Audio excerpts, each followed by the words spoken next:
BJP ರಾಜ್ಯ ಉಸ್ತುವಾರಿ ರಾಧಾ ಮೋಹನ್ ದಾಸ್ ಕರ್ನಾಟಕಕ್ಕೆ ಭೇಟಿ ನೀಡಿ ಕೋರ್ ಕಮಿಟಿ ಸಭೆ ನಡೆಸ್ತಾ ಇದ್ದಂತೆ ಇದೀಗ ಮಾಜಿ ಸಿಎಂ ಸದಾನಂದ ಗೌಡ ನಿವಾಸದಲ್ಲಿಯೂ ಕೂಡ ನಿನ್ನೆ ರಾತ್ರಿ ಸಭೆ ನಡೆಸಲಾಗಿದೆ. ಈ ಸಭೆ ಇದೀಗ ರಾಜ್ಯದಲ್ಲಿ ಕುತೂಹಲವನ್ನ ಮೂಡಿಸಿದೆ. ಬಿಜೆಪಿ ಹಿರಿಯ ನಾಯಕರ ಸಭೆಯಲ್ಲಿ ಅಶೋಕ್, ಅಶ್ವಥ್ ನಾರಾಯಣ್, ಸಿಟಿ ರವಿ ಭಾಗಿಯಾಗಿದ್ರು. ಮಾಜಿ ಸಿಎಂ ಬೊಮ್ಮಾಯಿ ಕೂಡ ಭಾಗಿಯಾಗಿದ್ರು. ಮೊನ್ನೆ ರಾಜ್ಯ ಬಿಜೆಪಿ ಕೋರ್ ಕಮಿಟಿ ಸಭೆಯನ್ನ ನಡೆಸಲಾಗಿತ್ತು. ರಾಜ್ಯ ಬಿಜೆಪಿ ಉಸ್ತುವಾರಿ ರಾಧಾ ಮೋಹನ್ ಅಗರ್ವಾಲ್ ರಾಜ್ಯಕ್ಕೆ ಭೇಟಿ ನೀಡಿ ಕೋರ್ ಕಮಿಟಿ ಸಭೆಯಲ್ಲಿ ಭಾಗಿಯಾಗಿದ್ರು. ಅದಾದ ಬಳಿಕ ಇದೀಗ ಡಿವಿ ಸದಾನಂದ ಗೌಡ ಅವರ ನಿವಾಸದಲ್ಲಿ ಪ್ರತ್ಯೇಕ ಸಭೆಯನ್ನು ನಡೆಸಲಾಗಿದೆ. ಪ್ರತ್ಯೇಕ ಸಭೆಯನ್ನು ನಡೆಸಬೇಕು ಅಂತ ಅಗರ್ವಾಲ್ ಸೂಚಿಸಿದ್ರು. ಕೋರ್ ಕಮಿಟಿ ಸಭೆಯಲ್ಲಿ ಸೂಚನೆಯನ್ನ ಕೊಟ್ಟಿದ್ರು ಅಗರ್ವಾಲ್ ಅಂತ ಡಿವಿ ಸದಾನಂದ ಗೌಡ ಹೇಳಿದ್ದಾರೆ. ಒಂದಿಷ್ಟು ವಿಮರ್ಶೆ ಮಾಡಿದ್ದೀವಿ, ಅದರ ವರದಿಯನ್ನ ಕೇಂದ್ರದ ವರಿಷ್ಠರಿಗೆ ಕಳಿಸ್ತೀವಿ ಅಂತ ಡಿವಿ ಸದಾನಂದ ಗೌಡ ಹೇಳಿದ್ದಾರೆ. ಶ್ರೀರಾಮುಲು ಬಗ್ಗೆ ಯಾವುದೇ ಚರ್ಚೆಯಾಗಿಲ್ಲ, ಎಲ್ಲವೂ ಕೂಡ ಸುಖಾಂತ್ಯವಾಗುತ್ತೆ ಅಂತ ಡಿವಿ ಸದಾನಂದ ಗೌಡ ಹೇಳಿದ್ದಾರೆ. ನಿನ್ನೆ ಕೋರ್ ಕಮಿಟಿಯ ಸಭೆ ರಾಜ್ಯದಲ್ಲಿ ನಡೆದಿತ್ತು.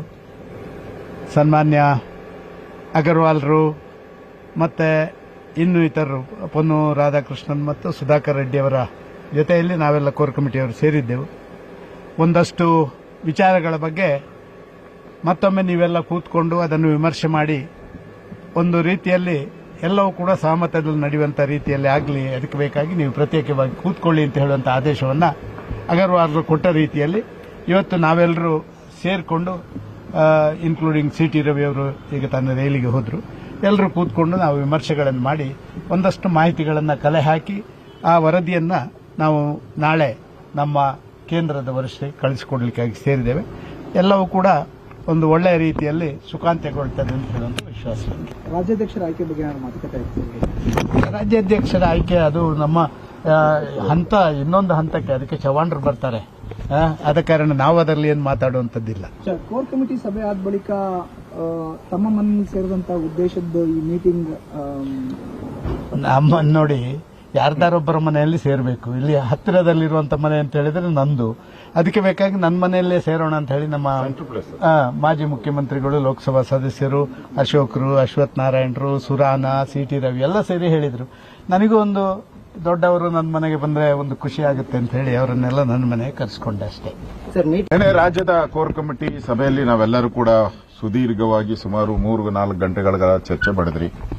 ರಾಜ್ಯದಲ್ಲಿ ಒಂದು ಒಮ್ಮತವಾದಂತಹ ಒಂದು ಜಿಲ್ಲಾ ಅಧ್ಯಕ್ಷರ ಆಯ್ಕೆ ಆಗಬೇಕು ಅನ್ನೋ ದೃಷ್ಟಿಯಿಂದ ನಿನ್ನೆ ಬಂದಿದ್ದಂತ ನಮ್ಮ ರಾಧಾ ಮೋಹನ್ ರವರು ಇನ್ಚಾರ್ಜ್ ಅವರು ನಮಗೆ ಸೂಚನೆಯನ್ನ ಕೊಟ್ಟರು. ಸೂಕ್ತವಾದಂತ ಯಾರ್ಯಾರಿದ್ದಾರೆ ಅನ್ನೋದು ಪಟ್ಟಿನೂ ಕೂಡ ಕಳಿಸ್ಕೊಟ್ಟಿದ್ದಾರೆ. ಆ ಪಟ್ಟಿಯನ್ನು ನೋಡಿ ಯಾರ್ಯಾರು ಸೂಕ್ತ ಅನ್ನೋದ್ರ ಬಗ್ಗೆ ಒಂದು ಮಾಹಿತಿಯನ್ನು ಕೊಡಿ, 2 ದಿನದೊಳಗಡೆ ಕೊಡಿ ಅಂತ ಗಡುವನ್ನು ಕೂಡ ಕೊಟ್ಟಿದ್ದಾರೆ. ನಾಳೆ ಸಾಯಂಕಾಲದೊಳಗಡೆ ನಾವು ಕೊಡಬೇಕು. ಅದಕ್ಕೋಸ್ಕರ ನಾವೆಲ್ಲರೂ ಕೂಡ ಸೇರಿ ಯಾರಾಗ್ಬೋದು ಅನ್ನೋದ್ರ ಬಗ್ಗೆ ಚರ್ಚೆ ಮಾಡಿದಿರಿ.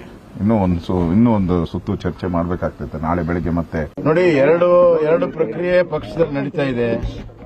ಸಂಘಟನಾ ಪರ್ವ ಅಂತ ಮತ್ತು ಇನ್ನೊಂದು ಚುನಾವಣೆಯ ಪ್ರಕ್ರಿಯೆ ಕೂಡ ನಡೀತಾ ಇದೆ.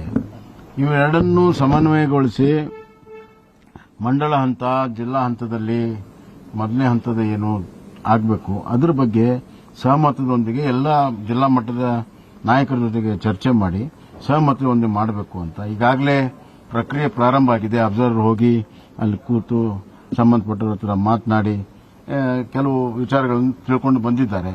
ಆ ವಿಚಾರಗಳನ್ನು ನಿನ್ನೆ ಕೋರ್ ಕಮಿಟಿಯಲ್ಲಿ ಚರ್ಚೆ ಆಗಿದೆ. ಮುಂದುವರೆದ ಭಾಗದಲ್ಲಿ ತಾವೆಲ್ಲ ಸೇರಿ ಎಲ್ಲ ಜಿಲ್ಲಾ ನಾಯಕರ ಜೊತೆಗೆ ಚರ್ಚೆ ಮಾಡಿ ಇದರ ಬಗ್ಗೆ ಸಹಮತ ಒಂದು ನಿರ್ಣಯ ಆಗಬೇಕು ಅಂದ್ರೆ ಆ ಪ್ರಕ್ರಿಯೆಗೆ ನಾವು ಇಲ್ಲಿ ಸೇರಿದ್ದೇವೆ. ಮುಖ್ಯವಾಗಿ